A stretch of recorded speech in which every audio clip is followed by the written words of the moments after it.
सादर प्रणाम। मैं हूं हिमांशु द्विवेदी और स्वागत है आपका हमारे खास कार्यक्रम जिसके तहत आज हम कृष्ण जन्माष्टमी के संदर्भ में बात करने जा रहे हैं।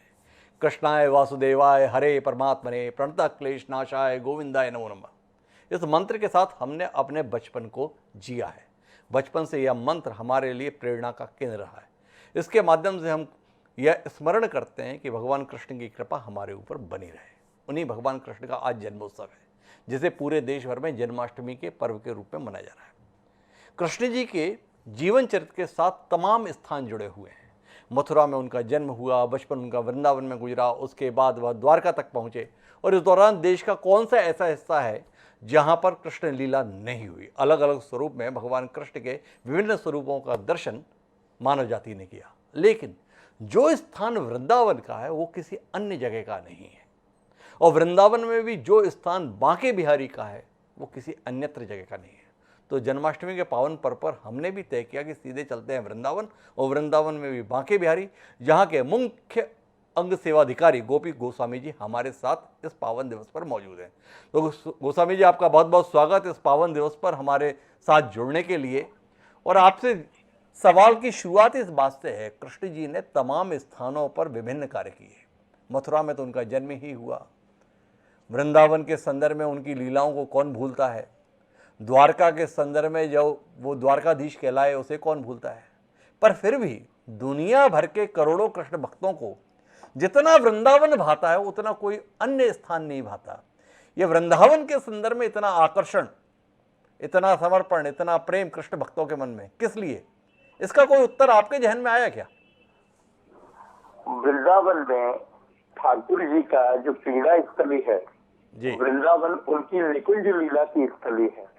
लाला का जन्म मथुरा में हुआ और मथुरा में वो 5 मिनट से ज्यादा नहीं रुके क्योंकि वो राक्षसों की नगरी थी। उसके तुरंत बाद वो गोकुल चले गए और गोकुल के बाद सीधे नंदगांव चले गए और क्रीड़ा स्थली जो उनका क्रीड़ा का खेल स्थली थी वो वृंदावन था जी। और कन्हैया को बाकी सब जगह जब कन्हैया हमारे गए तो उनको भगवान माना है। ब्रजवासियों ने अपना उसको बालक माना है, उसको कन्हैया नहीं माना है। उसको प्रेम से खिलाया है, उसको जैसे एक बालक से प्रेम करते हैं। इसलिए वृंदावन विशेष स्थान रखता है क्योंकि आज भी लाला को भगवान नहीं मानते, अपना प्रेम छोटा सा कन्हैया मानते। एक बात जो जी जी वो सर, आप पूरी बात कर लें। प्रेम की जो अभिव्यक्ति है कि कान्हा के प्रति जो प्रेम ब्रजवासियों का है कि ब्रजवासी उन्हें गाली भी देते थे, उनको जाने के बाद पता लगा कि ये भगवान है जी। उन्होंने कभी ब्रजवासियों ने भगवान माना ही नहीं, उन्होंने तो अपना छोटा लाला माना जी। कि हमारा लाला बड़ा चमत्कारी और हमारी लीलाएं करता है। पर मैं एक बात जो समझना चाहता हूँ कि ब्रज क्षेत्र तो बहुत बड़ा है, 84 कोस की ब्रज की परिक्रमा भी होती है, लेकिन उस ब्रज में भी चाहे वो गोकुल था चाहे नंदगांव था, इसके बावजूद भी वृंदावन के संदर्भ में कृष्ण जी का प्रेम, कृष्ण जी का विशेष आकर्षण महसूस हुआ। ऐसा वृंदावन में क्या है जिसके कारण से वृंदावन को लेकर न केवल उनके भक्तों को प्रेम है बल्कि कृष्ण जी का भी विशेष प्रेम वृंदावन के संदर्भ में दिखा? वृंदा माने तुलसी और कुंज माने वन जी। वृंदावन का जो असली नाम है वो तुलसी का वन। ये यमुना से तीनों तरफ से घिरा हुआ था। जब श्री जी के साथ, प्रिया जी के साथ भगवान कृष्ण जब लीला करते थे तो यहाँ मंजरी की सेवा थी। जो लताएं और वृक्ष जो जंगलों में खड़े हुए थे, जो वनों में खड़े हुए थे, वो ठाकुर जी का अंग स्पर्श करते थे, तो वो वृंदावन है। इसलिए वृंदावन अपने आप में विशेष महत्व रखता है। जब ठाकुर जी थे इस लोक में तो ये श्रीधाम वृंदावन यमुना से तीनों तरफ से घिरा हुआ था। जब भगवान इस लोक को छोड़ के जाने लगे तो यमुना ने अपने आगोश में ले लिया। कई हजार वर्षों तक तो वृंदावन को पता ही नहीं लगा कि वृंदावन कौन सा है। श्रीमद् भागवत में और वेदों में उल्लेख था श्रीधाम वृंदावन का, लेकिन लोग अमन को और गोवर्धन को वृंदावन मानते थे। जब स्वामी हरिदास जी का जन्म हुआ और उन्होंने श्रीधाम वृंदावन की खोज करी, जमुना के किनारे आके निधवन में ठाकुर जी को लाड़ लड़ाया और वहां पे ठाकुर श्री बांके बिहारी जी को प्राकट किया, तब लोगों को मालूम पड़ा कि ये असली वृंदावन है। उसके बाद स्वामी जी के बाद और भी कई संत आए, जैसे हरिराम व्यास जी आए, हरिवंश जी आए, चैतन्य महाप्रभु के अनुयायी आए। उन्होंने अपनी दिव्य दृष्टि से श्रीधाम वृंदावन को खोजा। ये ठाकुर जी के सारे अंश अवतार थे, कोई नूपुर का अवतार था, कोई बंसी का अवतार था। तो उन्होंने अपने दिव्य दृष्टि से खोजा कि ये श्री धाम वृंदावन है, गोवर्धन या कामवन वृंदावन नहीं है। तो इसलिए ब्रजवासियों और पूरे भारतवर्ष के जो भी कितने भी कृष्ण भक्त हैं, इसलिए वृंदावन का विशेष महत्व है, क्योंकि ये ठाकुर जी की निज स्थली थी। भगवान के जाने के बाद जमुना ने अपने आगोश में ले ली थी। ये अभी जो वृंदावन देख रहे हैं, ये 550 वर्ष पहले जो महापुरुषों ने अपनी दिव्य दृष्टि से इसको खोजा है और अपने उससे ठाकुर जी को प्राकृत किया है, वो आप श्री धाम वृंदावन के दर्शन करते हैं, क्योंकि स्वामी हरिदास के लाडले का, बांके बिहारी जी का ये श्री धाम वृंदावन है। बड़ी महत्वपूर्ण जानकारी आपने हमें साझा की वृंदावन के संदर्भ में। ये इतिहास की शायद हम में से किसी को भी जानकारी नहीं थी। पर आपसे साथ में ये भी समझना चाहूँगा कि वृंदावन में असंख्य मंदिर हैं जिसमें भगवान कृष्ण विभिन्न स्वरूपों में विराजित हैं, लेकिन जो आकर्षण बांके बिहारी जी के संदर्भ में है, जिस भाव के साथ लाखों की संख्या में लोग बांके बिहारी जी के दर्शन के लिए कतारबद्ध होकर उमड़ते हैं, क्या महत्ता है इसकी? थोड़े बांके बिहारी जी के संदर्भ में भी हमारे से आप जानकारी साझा करें। वृंदावन में बांके विश्व में ऐसा ठाकुर, ऐसा चुटीला ठाकुर आपको दर्शन कहीं नहीं मिलेगा।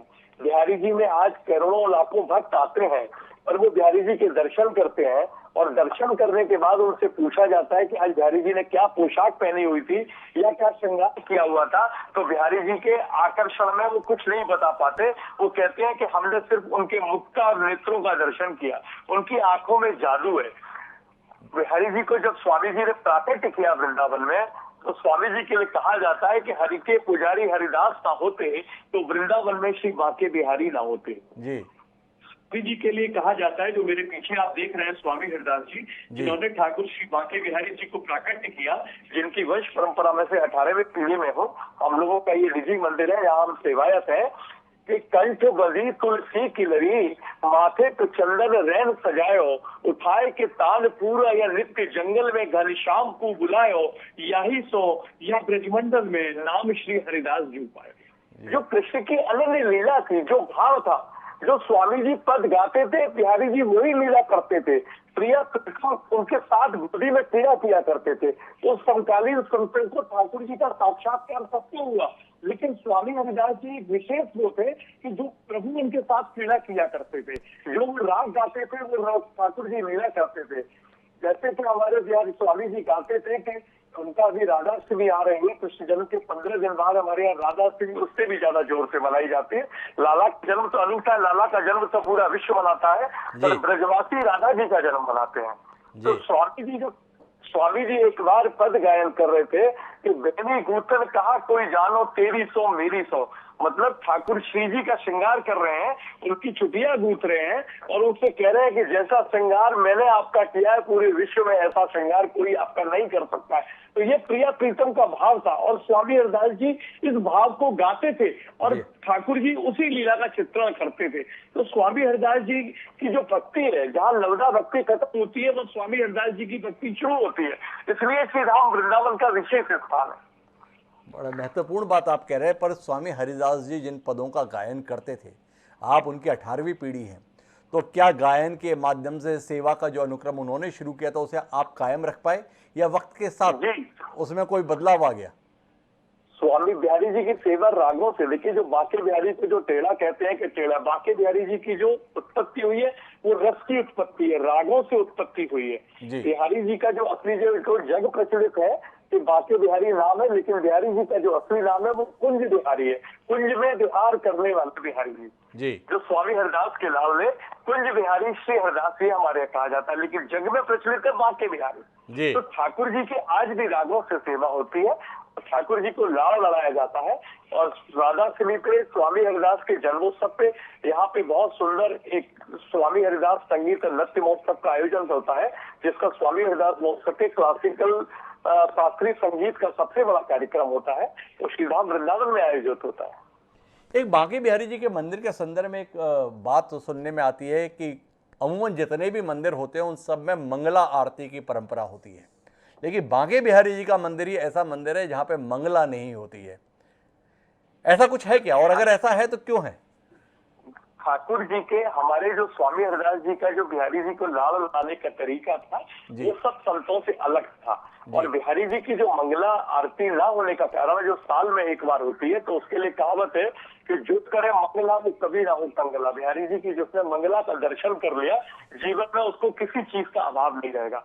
हमारे जो ठाकुर जी हैं, आज भी हमारे ठाकुर जी का जो भाव है कि रात्रि में वो विश्राम निधिवन राज में करते हैं। आज भी वहां रंगमहल है और जहाँ ठाकुर जी का श्रृंगार, पान का बीड़ा और ये रखा रहता है, तो आज भी रात्रि में आरती के बाद बिहारी जी वही लीला करते हैं। जो निधिवन राज है वहाँ 16,108 वृक्ष है। असली वृंदावन का दर्शन वही है। जो वृंदा माने तुलसी और वन माने जंगल, तुलसी का जंगल। तो आज भी प्राचीन वृंदावन कैसा था वो आपको निधिवन के स्वरूप में मिलता है। तो आज भी बिहारी जी रात्रि में विश्राम वहीं करते हैं और रात्रि में रास होता है वहाँ। तो वहाँ रास होने के कारण बिहारी जी का मंदिर सुबह भी लेट खुलता है। ठाकुर जी के सारे मंदिर 5 बजे 4 बजे खुल जाते हैं, लेकिन बिहारी जी का मंदिर सर्दियों में 9 बजे और गर्मियों में सुबह 8 बजे खुलता है। इसलिए ठाकुर जी की मंगला साल में एक ही दिन होती है।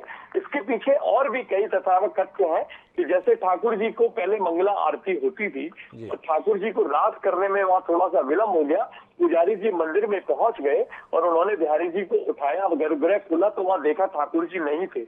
तो बड़ी चिंता का विषय हुआ। तो मालूम था कि ठाकुर जी रास करने जाते हैं। तो तब गोस्वामी लोग निधिवन पहुंचे तो एक लता में ठाकुर जी का जो पजामा होता है उसका वस्त्र निकला हुआ पड़ा, तो उसमें इटका हुआ था। और जब आके देखा बिहारी जी शयन शैया पे शयन कर रहे थे, तो उन्होंने गोस्वामियों को सपने में कहा कि आज मुझे एक सखी ने छेड़ लिया और जबरदस्ती पकड़ लिया कि मैं आपको जाने नहीं दूंगी। तो उसलिए उस छीना झपटी में मेरा ये पजामा फट गया। तो आज उसी दिन गोस्वामी जिन्होंने तय किया कि अब ठाकुर जी की मंगला आरती नहीं होगी, साल में एक ही दिन मंगला आरती होगी। इसके पीछे का कारण ये है जी। पर आप बार बार बता रहे हैं कि एक दिन मंगला आरती होगी, वो कौन सा खास दिन है जिस दिन मंगला आरती होगी, और उस दिन भी क्यों होती है? जन्माष्टमी के दिन लाला का जन्म होता है। वैसे हमारे ठाकुर जी का जन्म बिहार पंचमी के दिन हुआ है, लेकिन जन्माष्टमी के एक विशेष पर्व को मनाने के लिए मंगला आरती सिर्फ जाल में एक ही दिन जन्माष्टमी के दिन होती है, जन्माष्टमी की रात को। वैसे हमारे ठाकुर श्री बांके बिहारी जी का हर त्योहार साल में एक ही दिन होता है, चाहे वो जन्माष्टमी हो। चरणों के दर्शन भी साल में एक ही दिन ठाकुर जी देते हैं। मुरली भी साल में ठाकुर जी एक ही दिन धारण करते हैं, शरद पूर्णिमा के दिन। हरियाली तीज पे ठाकुर जी झूला भी एक ही दिन देते हैं। केवल कन्हैया हमारा नटखट था, होली जरूर 5 दिन खेलता है क्योंकि गोपियों को छेड़ने का मौका मिलता है। जी, एक बात आपसे और जो समझना चाहता हूँ गोपी गोस्वामी जी, वो ये है कि बांके बिहारी मंदिर में कृष्ण जन्मोत्सव किस तरीके से मनाया जाता है? क्या कुछ चीज़ें ऐसी हैं जो अन्य मंदिरों से इसे अलग करती हैं? क्या यहाँ पे ठाकुर जी के विग्रह के संदर्भ में आप लोग कुछ अलग तैयारी करते हैं, कुछ ऐसा जिससे हमारे दर्शकों को समझ में आए कि क्या है बिहारी जी के मंदिर में कृष्ण जन्मोत्सव? लाला का जन्म तो सब पूरे विश्व में एक जैसा ही मनाया जाता है, पर बिहारी जी का विशेष है कि उनकी साल में एक ही दिन मंगला आरती होती है। ठाकुर जी रात्रि में 2 बजे एक ही बार दर्शन देते हैं साल में, तो सबसे विशेष आकर्षण है। बिहारी जी का जो आज जन्माष्टमी मनाई जाती है वो विशेष रूप से मनाई जाती है। सारा गोस्वामी परिवार ठाकुर जी को अपने लाड़ले को लाड़ा लड़ाने जाता है। 11:30 बजे मंदिर में प्रवेश होता है। अक्षकमल मिट्टी के नाद में ठाकुर जी को बैठाया जाता है। फिर विशेष पंचामृत से अभिषेक होता है। वेद पाठी ब्राह्मण वेदों के मंत्रों का उच्चारण करते हैं और 10 गोस्वामी समाज उनको पंचामृत से अभिषेक कराता है। तो ये बहुत विशेष होता है। उस समय जब ठाकुर जी का श्रीमद् भागवत का जब ठाकुर जी का विशेष अभिषेक हो रहा होता है, तो मंदिर के मुख्य द्वार पे अष्टम स्कंद के ठाकुर जी की जन्म की श्रीमद् भागवत की कथा चल रही होती है।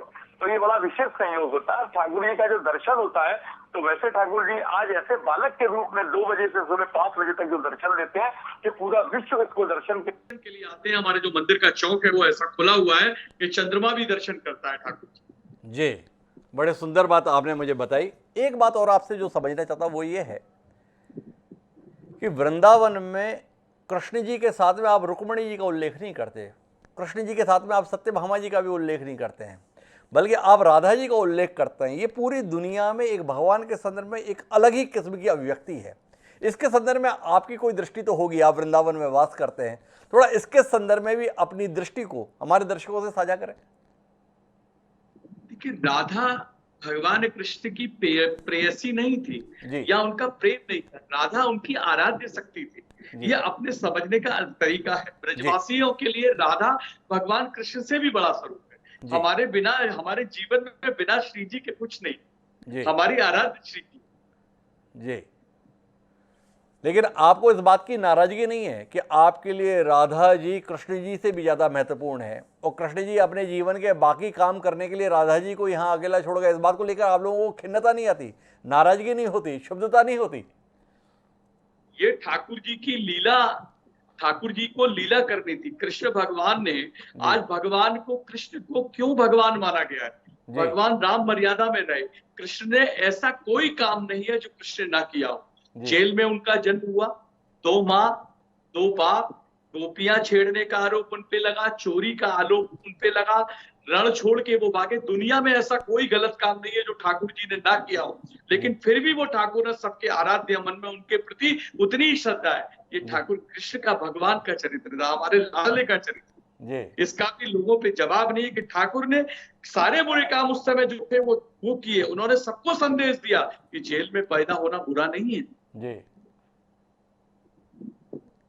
तो बड़ा... जब लाला की शादी हुई, रुक्मिणी जी को ब्याहने गए, तो जब हमारे यहाँ जब शादी होती है, तो जब ठाकुर जी को फेरे से पढ़ने से पहले जब वहां की स्त्रियों ने जब गाली सुनाना शुरू किया, जो हमारे यहाँ की एक शादी की परंपरा है कि उड़ाना मारे जाते हैं, तो लाला के लिए उन्होंने पद गा के गाया, लाला हमने सुने कि तुम्हारे 2 बाप है, लाला हमने सुनी कि तुम्हारी 2 मैया है, लाला हमने सुनी कि तुम्हारी बहन भाग गई है, लाला हमने जब रुक्मिणी जी को ब्याहने गए हैं और जब उनको ये सब उनको सामना करना पड़ा है।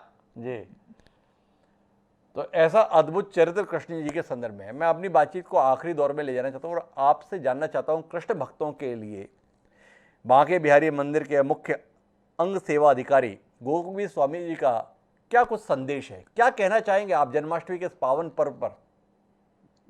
ठाकुर, हमारे वृंदावन से यही संदेश है कि ठाकुर जी कृष्ण के अनुनय, लोगों को लगता है कि ठाकुर जी के अनुनय को करना चाहिए और भगवान कृष्ण की दी हुई शिक्षा पे चलना चाहिए। उन्होंने जो शांति का संदेश ठाकुर जी ने दिया कि वो अपनी सारी चीजें त्याग कर जन सेवा के लिए उन्होंने सब कुछ त्याग दिया। देखिए, जन्म लिया और तुरंत उन्होंने मथुरा त्याग दिया, गोकुल चले गए। जब गोकुल में अत्याचार हुआ तो गोकुल भी त्याग दिया, नंदगांव आ गए, कंस का उद्धार करने के बाद तुरंत द्वारिका चले गए। जहां जहां उनकी आवश्यकता थी वो वहां गए और जहां जहां उनको संदेश देना था वहां गए।